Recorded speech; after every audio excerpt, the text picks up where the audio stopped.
Stablecoins are outpacing traditional credit cards systems with faster settlement, lower cross border cost, and programmable rewards. Welcome back to the Crypto ZX channel, to the XRP family. Appreciate all the love. Let's take a look at what's happening with XRP as we are going into Wednesday morning. It's already the morning here, depending on where you are, but let's take a closer look. So over the last 1 hour, the market has seen a little bit of a bounce, which of course is nice to see. The price of XRP at $2.87 as of recording this update, also up about 0.2% in USD and Bitcoin. Comparative valuation sitting nice above 171 billion, to be exact 171.7 billion, and the 24-hour trading volume at about 5.1 billion. As always, just a quick disclaimer, anything on this channel is not financial advice. Always do your own due diligence and research when you are investing in crypto. So ETF flows, so around 921 Bitcoin and 33,550 Ethereum were sold yesterday, and we know what happened about 24 to 48 hours back. Major longs liquidation occurred, which caused the price of Bitcoin to push back towards the downside, retesting $111,000, which of course is going to drag the broader market with it. But outflows as far as ETF is concerned during these days is not a big surprise, something I obviously wanted to kind of point out. But let's take a look at this. US M2 money supply hits a new all-time high of $22.2 trillion. Remember the correlation with Bitcoin and the M2 money supply. So we'll see what happens. Bitcoin actually was in this upwards trajectory even after the FOMC meeting. We did see Bitcoin pushing back up to the likes of $118,000, but like I said, that major long liquidation occurred because of course a lot of longs started piling in, and this is where the market makers step in, and this is why you want to stay away from leverage trading platforms, because these types of moves can shake out your entire position. But take a look at this, guys. We talk about the big things happening. We talk about TradeFi meeting crypto, and you can see this for yourself. $1.3 trillion Morgan Stanley to offer Bitcoin and crypto trading in the first half of 2026, meaning the first quarter of 2026. We should have first quarter or second quarter, sometime around there, we should have this platform.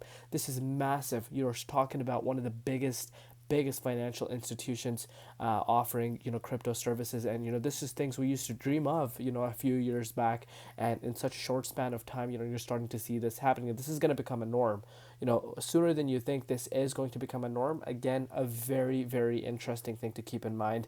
And take a look at this. Morgan Stanley document, XRP system is more efficient than Bitcoin and is closer to what traditional banks do today. Remember, these documents have been documented, which is quite interesting, and shout out to Smoke for mentioning that. But take a look at this. SEC approves Grayscale's Ethereum ETFs under new generic listing framework.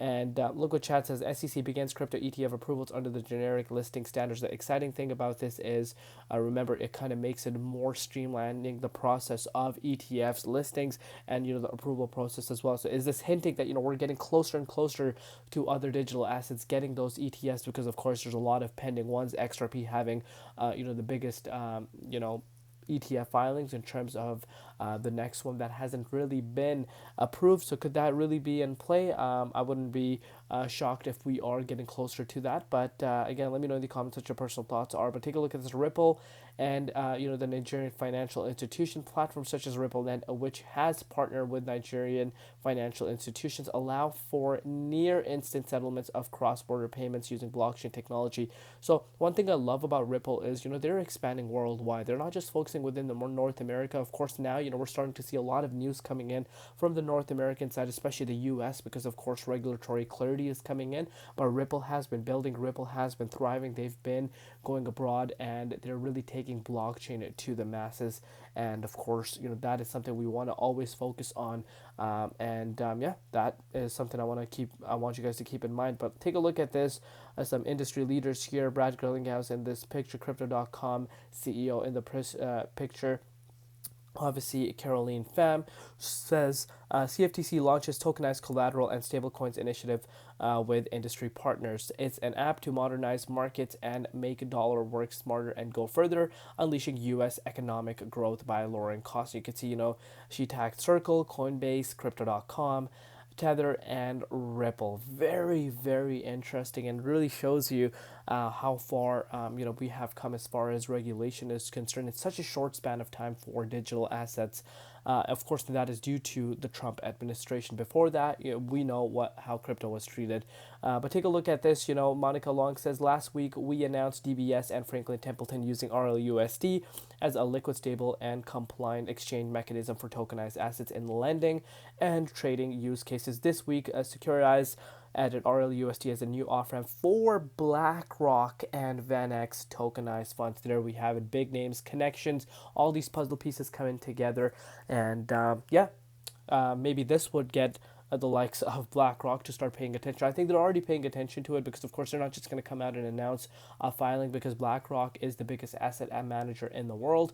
If they come and announce even that if they're filing, we're not even talking about an approval. If they're just announced the filing of an XRP ETF or a Solana ETF, believe it or not, that would actually have a positive impact to the price just based off of that announcement itself. But these puzzle pieces are something we don't want to be neglecting. Let me know in the comments your personal thoughts. Let's take a look at what's happening with the price. So going into Wednesday morning, dominance still sitting at about 58.49%. We have seen a little bit of a downside since earlier yesterday, which of course is nice to see. If you're looking at Bitcoin, let's give it a refresh live as to what's happening with Bitcoin. Bitcoin's currently sitting at $112,800. We are in this upward trend for Bitcoin, but again, below our confirmation zone. We need to be above our confirmation, as we know. But if you're looking at XRP's price, we did wick down to $2.67. Again, did caught a lot of people by surprise, but again, take a look at what happened with Bitcoin.